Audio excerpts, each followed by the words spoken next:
Dar boa tarde aqui, desejar boa tarde ao Elivaldo Barbosa, que está aqui com a gente no nosso tempo real. Boa tarde, Elivaldo. Olá, Joelson, boa tarde a você que está em nossa companhia. E nós estamos recebendo aqui no estúdio o presidente da Invest Piauí, Vitor Hugo, que já está aqui com a gente para falar a respeito de ZPE, as missões internacionais do governo, falar também do próprio Piauí em sua nova etapa. Doutor Vitor Hugo, boa tarde, seja bem-vindo. Boa tarde, Joel, boa tarde, Elivaldo, e a todos que nos assistem, né? Vamos começar falando a respeito de ZPE, de Zona de Processamento de Exportação.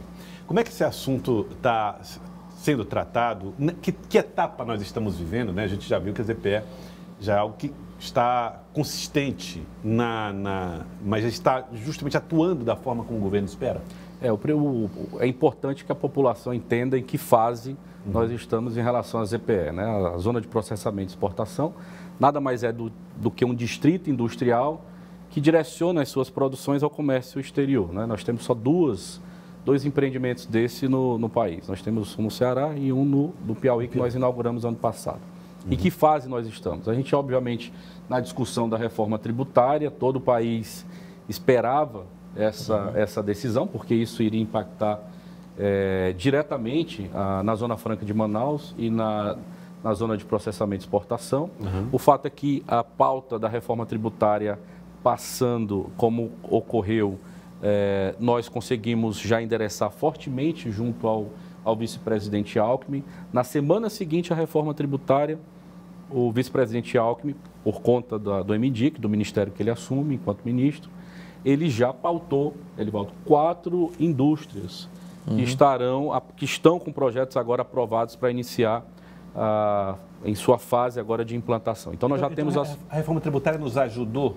Nos ajudou fortemente as zonas de processamento e exportação, porque essa questão de briga, de incentivos fiscais entre os estados, não será mais uma pauta, vamos dizer assim, aceita. Então, aquelas zonas, aqueles espaços que já contam com esse diferencial tributário, eles permanecem, mas somente eles. Então, fortaleceu ainda mais. Se antes era muito positivo implantar uma fábrica numa zona de processamento e exportação, hoje é ainda mais competitivo, porque a partir do momento da implantação, do início da vigência da reforma tributária, não teremos mais esses incentivos fora dessas regiões. Então, sim, o modelo das ZPE será, inclusive, fortalecido. Nós já temos aí, acompanhando a movimentação nos outros estados, você tem Santa Catarina com um projeto em curso, você tem Pernambuco com um projeto em curso, você tem o Mato Grosso com uma ZPE sendo implantada. Então, a gente está na frente desses outros estados, com um equipamento pronto, em operação, com a equipe preparada, organizada. Nós temos 4 indústrias que tiveram seus projetos aprovados em Brasília. Então, agora é fase interna nossa, governo do estado, essas 4 indústrias, que aí são indústrias que vão fortalecer também a economia local, a indústria de processamento de castanha, para exportação de castanha do Grupo Arrei, por exemplo, terá uma segunda unidade no estado. Né? Agora, doutor Vitor Hugo, o governo também tem investido muito em missões internacionais vinculadas ao desenvolvimento econômico.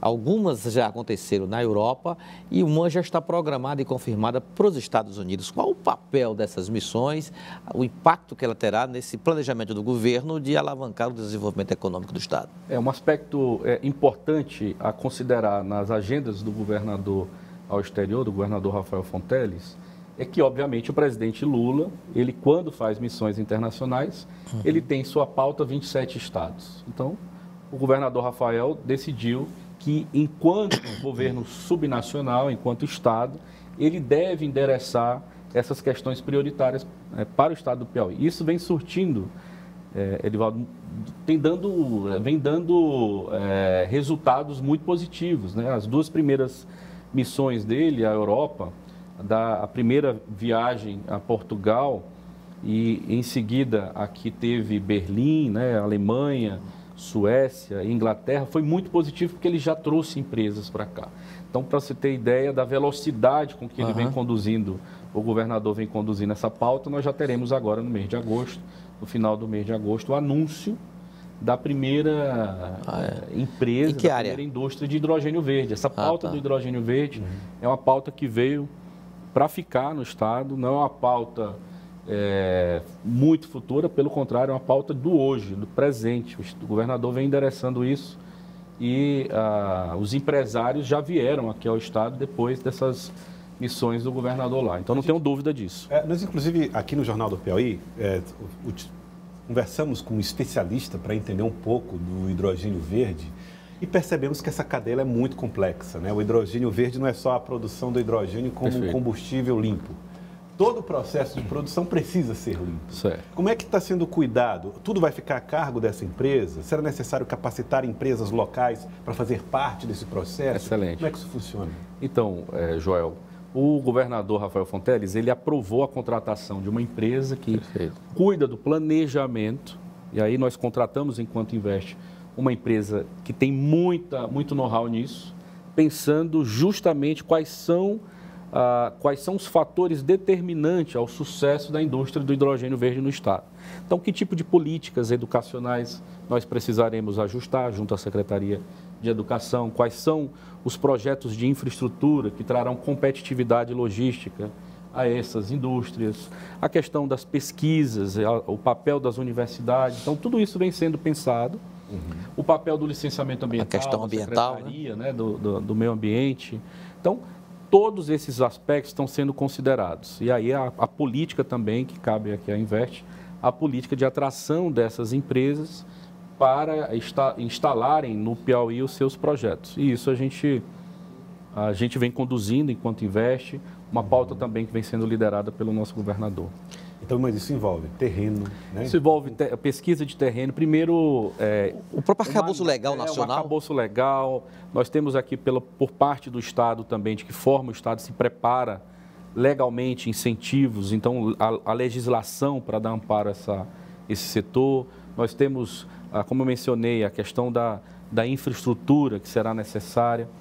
E aí, nesse sentido, você estava falando aqui, por que o Piauí está entrando nessa... Ele larga na frente? Por que ele larga na frente, Joel? Sem sombra de dúvida, o Piauí hoje é o estado que tem as melhores condições para projetos de hidrogênio verde nas Américas. Eu te digo aqui por quê. Eu apresento a você que está em casa para compreender. A produção do hidrogênio verde, ela está 70% do custo do hidrogênio verde é energia. E o estado do Piauí, energia limpa. Por isso que se fala hidrogênio verde.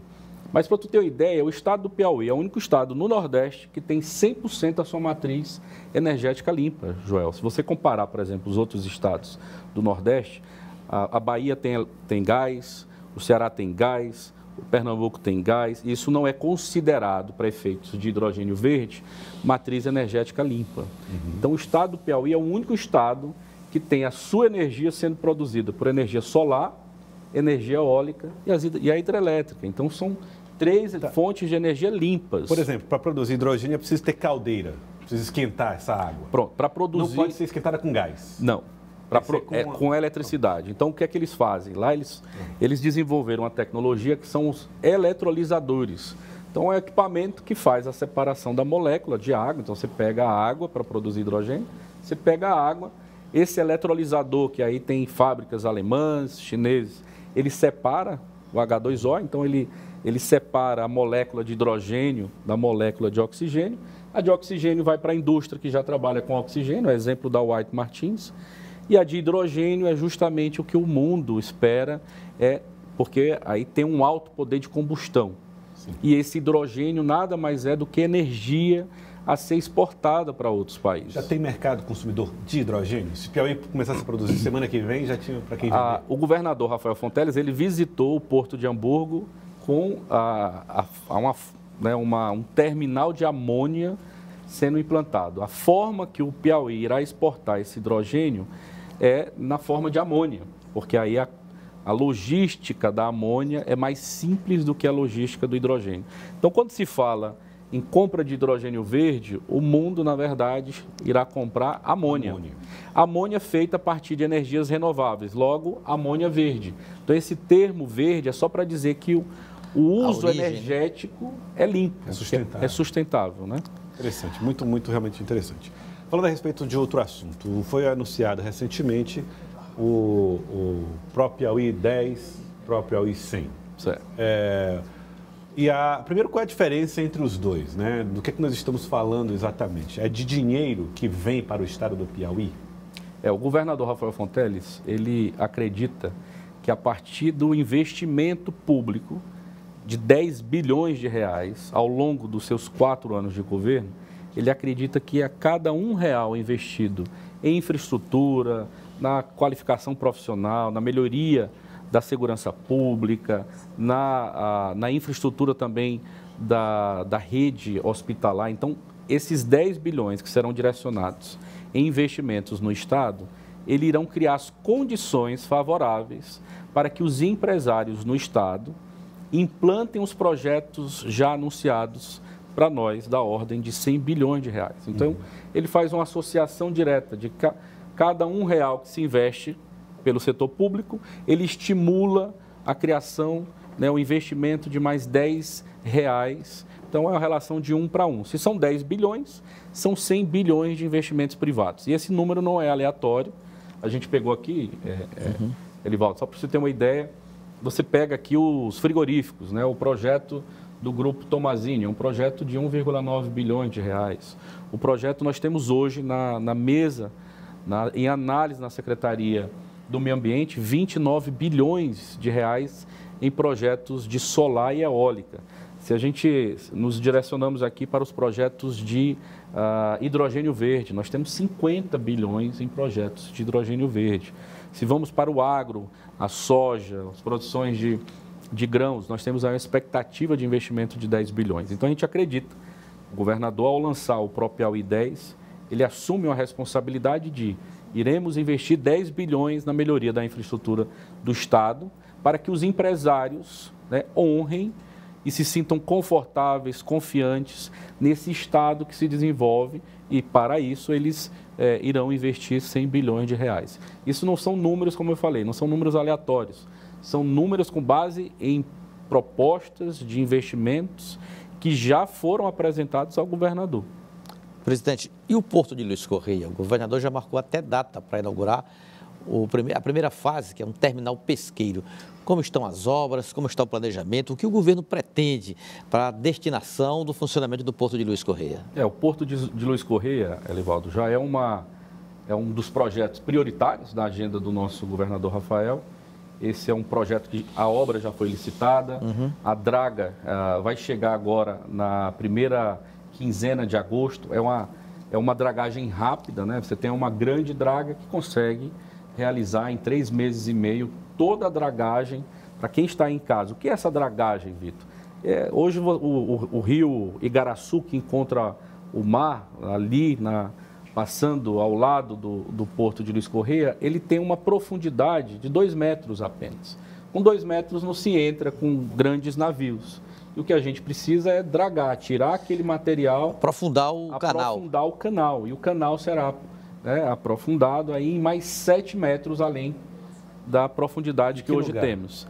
Ao longo de toda a margem do porto. Então, toda a área portuária terá uma primeira profundidade de 7 metros na maré baixa e de 9 metros na maré alta. Então, esse é uma dragagem que foi pensada para um terminal pesqueiro. Não há nenhuma embarcação para pescas, né, para processamento de pescado com calado superior. Então, se trabalha aí para terminais pesqueiros um calado ou uma profundidade de canal de 7 metros. Não existe a possibilidade da natureza devolver essa areia para... Essa é uma excelente pergunta. E aí nós fizemos todos os estudos, nós já fizemos esse teste para compreender qual o nível de devolução de material, né, para o canal. Isso é comum no mundo todo, Joel, né? Então, a gente, por exemplo, o Porto de Santos, que é o maior do país, se draga a cada 3 meses. O Porto de Roterdã, a dragagem é diária. Nós fomos o mais profundo dos mais profundos. Nós visitamos o Porto de Hamburgo, diária. Então, nós fizemos os nossos estudos. Então, os nossos estudos apontam de 5% a 20% de retorno anual. Se for muito utilizado, 5%. Isso é chamado de dragagem de manutenção. Então, nós teremos a nossa dragagem de manutenção do canal, que será feita anualmente, e isso já estão previsto nos custos do porto, porque será um porto que terá receita e a sua receita será destinada para ir aprofundando nas despesas do porto, né? A previsão de funcionamento. O governador ele inaugura essa hidrovia do rio Igaraçu, né, que é um braço do rio Parnaíba, para quem não conhece a região, no dia 13 de dezembro. Então, no dia 13 de dezembro, teremos uma embarcação, né, um navio da Marinha visitando como a parte das cerimônias de inauguração do canal dragado com o cais. Nós teremos um cais para essa primeira, que a gente chama na linguagem de portos, é um berço, né? O primeiro berço é um cais para acomodar essas embarcações. Não vai ser o Porto das Barcas. Que não vai ser o Porto das Barcas. É lá no enrocamento, já tem muita gente visitando, porque a obra a gente já fez a primeira etapa, já está legal, já está com vias asfaltadas, o quebra-mar já está todo pavimentado. Então, hoje eles já estão utilizando a população até como ponto turístico. Em breve, com a operação do porto, ali terá uma visitação. E a indústria chega junto com o terminal pesqueiro? Nós estamos aqui dialogando com vários, né? Então, o governador em Portugal teve reuniões com portugueses. Nós teremos aqui uma indústria portuguesa visitando o nosso litoral agora na próxima semana, no dia 4. Nós teremos o prefeito de Nazaré, que é aquela cidade das ondas gigantes. Ele fará uma visita de cortesia ao governador e trará um empresário desse setor. Nós já tivemos empresários brasileiros interessados, já tivemos reuniões com espanhóis. Então, a gente vem negociando com vários empresários que atuam no setor. Já temos no território vários empresários que atuam com o camarão, com a pesca da lagosta, do atum. Então, eu não tenho dúvida, Elivaldo, de que nós teremos lá a ocupação do distrito industrial do Porto, né, da retroárea do Porto, a ocupação por empresas do setor da pesca. Não tenho dúvida disso e a gente já está endereçando essas questões. O Igaraçu tem uma ponte ali, né? Isso. Então, ali ela não precisa ser mexida. Não será ali. Já em Luiz Correia, né? Então entenda que a gente está falando lá na praia de Luiz Correia. Então não usa toda a extensão do Igaraçu. Não usa toda a extensão. Vai ser... já na chegada no mar. É na chegada o que a gente chama lá no quebra-mar, no mole, né? Do porto. Então são 3,5 quilômetros de dragagem para ter esse canal com essa profundidade de 7 metros na baixa e 9 na alta. A presença de balsas vai ser utilizada para poder descarregar esses navios? Vocês fizeram essa análise? Nós contratamos aí vários especialistas para que eles fizessem simulações da entrada dessas embarcações, Elivaldo. Então, está ocorrendo, essas simulações são positivas para trazer 100% de segurança às operações e, inicialmente, para o terminal pesqueiro não há necessidade de balsas. O que a gente já está pensando agora são os próximos terminais. Enquanto a gente não... grãos, combustível. Para grãos, para combustível. O governador Rafael Fonteles visitou 2 empresas na Europa, visitou uma empresa na Inglaterra e outra na Alemanha, que fazem o que eles chamam de transshipment, que é pegar essa mercadoria, coloca numa balsa e no alto mar eles fazem o transbordo, vamos dizer assim, para outra embarcação. Então, isso também já está sendo pensado, os estudos estão em curso, sendo feitos por essas empresas que manifestaram interesse em estarem aqui operando no Porto de Luiz Correia. Eu quero agradecer ao senhor, Dr. Vitor Hugo, obrigado pela participação no Jornal do Piauí de hoje aqui conosco. Eu que agradeço, estou à disposição. Boa tarde a todos. Muito obrigado.